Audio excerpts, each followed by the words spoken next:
Saya bukan ikuti jalan pikiran itu, tapi saya mau terangkan bahwa secara sosiologis pilihannya memperpanjang penderitaan atau amputasi di tengah jalan, kan cuma itu kan.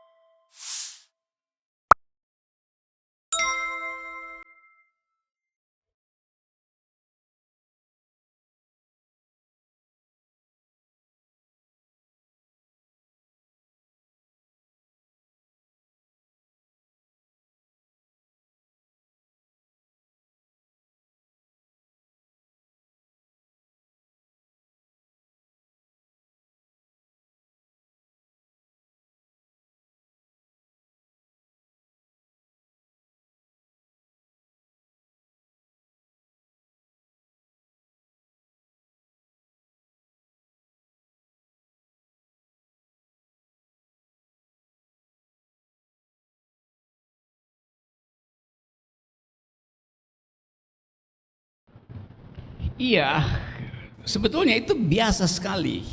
Cuman orang takut itu nanti melanggar konstitusi itu. Kan itu aja kan Iya. kekhawatirannya. Padahal Pak Mahfud sendiri pernah bilang konstitusi bisa dilanggar kalau demi kepentingan rakyat. Dia bilang begitu kan. Dan dia terangkan bahwa kebutuhan rakyat bisa membatalkan konstitusi. Saya bukan ikuti jalan pikiran itu, tapi saya mau terangkan bahwa secara sosiologis pilihannya memperpanjang penderitaan atau amputasi di tengah jalan, kan cuma itu kan. Jadi ini bukan soal pilihan konstitusi atau tidak konstitusi, itu lebih efektif aja kan. Nah kalau misalnya gelagat ke arah percepatan perubahan itu hari-hari ini makin nyata, maka dalil saya perlahan-lahan berlaku juga. Tanpa saya paksakan juga dia berlaku. Jadi tanpa saya konkretkan udah berlaku. Karena begitulah gerak sejarah tuh. Karena kalau dia nggak perlu sampai di dalam siklus yang resmi itu. Jadi siklus elektoral bisa berbeda dengan siklus demokrasi, itu intinya. Nah soal hal yang mengenai pemindahan kekuasaan bisa diselenggarakan dengan cara saksama dan dalam tempo singkat-singkatnya. Jadi gini, nah saya ingin supaya kita pecahkan dulu kebuntuan ini nih. Kan seolah-olah orang bertengkar soal 3 periode segala macam itu, dan orang nggak mau lihat sesuatu yang possible, atau mungkin bukan sekedar possible tapi probable, bisa dihitung soalnya kan. Kalau possibility ya oke, tapi kalau dia ada probabilitasnya, dan probabilitas itu adalah hukum-hukum sosiologi tadi itu. Pelemahan KPK akhirnya berlanjut, lalu timbul debat di dalam istana sendiri. Artinya ada saling amputasi di istana, justru menteri yang sana beda dengan yang ini. Presiden Jokowi tadi, saudara Boni menerangkan bahwa ya Presiden Jokowi ditawan oleh kepentingan yang lebih besar tuh. Jadi kita mesti tentukan, masa kita inginkan supaya penawan itu juga akan menawan orang lain di 2024 kan? Ya udah cukup Jokowi aja yang ditawan kan? Nah, supaya dia cepat bebas, kita percepat membebaskan Jokowi dari tawanan itu. Kapan? Ya jangan sampai 2024. Itu kan itu logiknya begitu. Ini ngeri sedap ngomong seperti ini, tapi ya, tapi semua ini adalah argumen akademis gitu.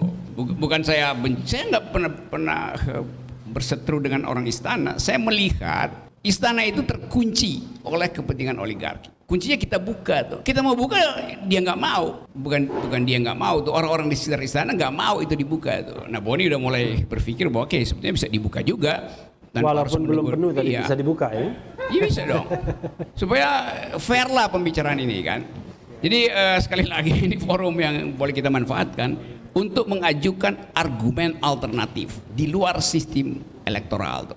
Kalau saya ucapkan kritik, itu reaksi dari kekuasaan, bahkan dari lingkaran paling dekat kekuasaan, bunyinya standar. Kalau zaman Orde Baru kepala lu udah hilang rok. Jadi Fajrul ngomong begitu.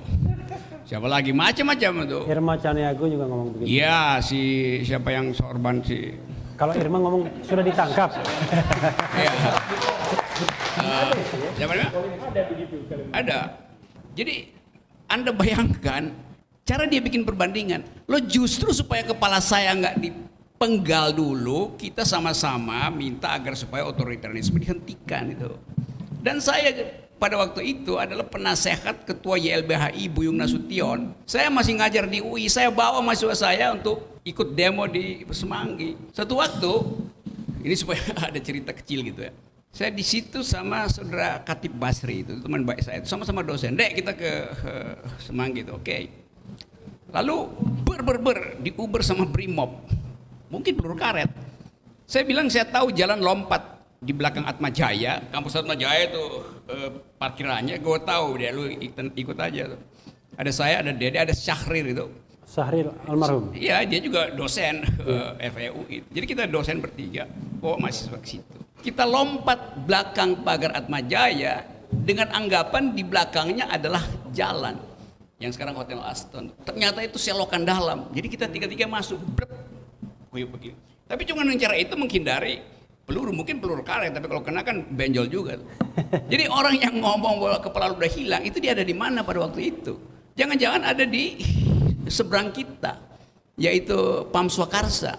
Coba tanya sama Ngabalin, dia di mana pada waktu itu? Saya nggak yakin dia ada di Atma Jaya, pasti ada di seberangnya tuh. Jadi beginian ini yang otaknya terbatas, hanya ingin stop kritik dengan dalil itu. Anda udah hilang. Justru supaya nggak hilang, kita bikin demokrasi itu sustain sampai sekarang tuh. Sustain. Tapi kita mesti fair mengatakan bahwa waktu kita bikin reformasi, di benak kita sebetulnya adalah revolusi. Tapi kata revolusi terlalu berbahaya, maka dicarilah kata yang lebih lembut, reformasi. Akibatnya begini memang, nggak ada kalau kita bilang revolusi artinya perubahan kualitatif. Kualitasnya berubah dari otoritarian ke demokrasi. Kalau kita pilih reformasi, yang berubah adalah perubahan kuantitatifnya aja. Aktor, culture segala macam. Tapi basis oligarkinya nggak berubah. Jadi begitu kita sebut reformasi, mental kita sebetulnya udah ciut sedikit gitu. Sehingga kita cuma memperoleh perubahan yang sifatnya kuantitatif. Kalau dalam ilmu teknik namanya perubahan di tingkat fisika, bukan kimianya yang berubah, fisikanya aja yang berubah. Itu konsekuensinya waktu kita pindah dari Orde Baru ke reformasi, mental korup ini carry over ke dalam sistem sekarang itu, dan sekarang dia masih ada di situ kan. Nah karena itu saya mau terangkan bahwa kalau kita bilang transisi ke demokrasi, kalau kata transisi itu, kalau transisi apa sih? Transisi artinya keluar dari untuk masuk ke, kan itu namanya transisi kan. Nah kita baru keluar dari, belum masuk ke gitu. Nah itu soalnya tuh. Nah sekarang untuk masuk ke, mesti dibuka pembicaraan, ruang publik yang diperluas kritik, supaya semua pikiran bisa dihasilkan di situ, diproduksi ulang bahkan. Jadi kita masih melayang-layang sekarang ini. Iya, kita masih berada di halaman demokrasi itu. Dan karena itu ya udah kita terima aja fakta ini sebagai ya kedunguan kekuasaan untuk menghasilkan ulang demokrasi. Dan saya mau terangkan itu dengan memanfaatkan statistik dunia yang menerangkan bahwa memang seluruh indeks itu buruk gitu. Jadi kalau malam ini kita bicara tentang reformasi, dititi atau dikhianati, itu sebetulnya semacam pengulangan dari kegagalan kita untuk memilih mau revolusi atau mau reformasi. Bahkan lebih berbahaya yang terjadi bukan reformasi, sekedar restorasi itu, ganti-ganti kecil doang gitu. Jadi sekali lagi di kereta api. Iya itu, dan semua ada di gerbong yang sama tuh.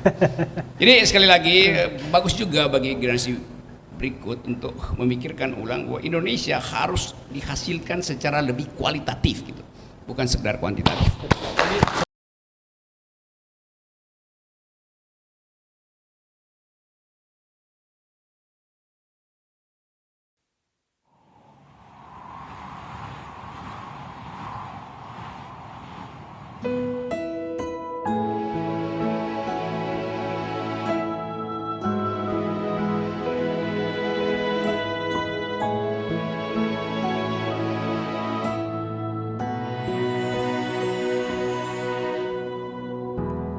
Ketika matahari hanya di atas kepala, panas melelehkan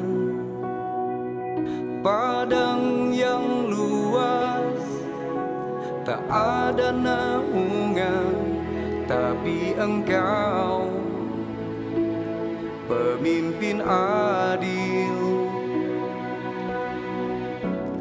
Tuhan memberi kabar gembira, setiap manusia adalah khalifah di muka bumi ini. tapi engkau khalifah. Dari khalifah kau dinaungi, kau diselamatkan. Oh, dari hari pembalasan engkau bisa bawa mata air kebaikan bagi manusia.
Maka jadilah